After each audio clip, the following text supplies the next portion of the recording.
Hello guys, welcome to my new blog. তো কেমন আছো? আশা করি সবাই ভালো আছে। ভালো থাকলে ভালো, আমি অনেক ভালো আছি। দুদিন ধরে ভিডিও আপলোড দিতে পারি না, কারণ আমার ফোনটা রিচার্জ ছিল না, তার জন্য আমি ভিডিও বানাতে পারি নাই। তো আমি আজকে ভিডিও বানাচ্ছি, আর ওইদিকে দুজন আছে দেখছে, বলছে যে ভিডিও বানিয়ে কী হবে, পড়াশোনা করলে কিছু হবে। গাইস তোমাদেরকে দেখাচ্ছি, দেখো কী বলছে, তারপর তোমাদের কথাটা আমি বলছি। দেখো হ্যাঁ গাইস, ওরা বলছে ভিডিও বানিয়ে কী হবে তোর। ওরা বলছিল যে ভিডিও বানিয়ে কী হবে, তা আমি বললাম হ্যাঁ গাইস, ভিডিও বানিয়ে বলছে পড়াশোনা করে কিছু করি, পড়াশোনা করে চাকরি বাকরি করবি। তো আমি একটি কথা বলি তোমাদের गाइस, जो बोलते हैं सुबह सुबह उठ के hello guys welcome my to back to my challenge, hello guys welcome back to my new challenge, वो असली औकात होती है। ठीक है गाइस, चलो ভিডিওটা এতটুকুই। তো ওরা অনেক কিছু বললো, তো আমিও তোমাদেরকে অনেক কিছু বললাম।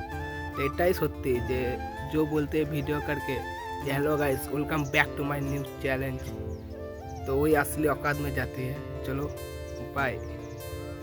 वीडियो पसंद है तो एक लाइक ज़रूर करना है, ठीक है, और एक सब्सक्राइब। चलो।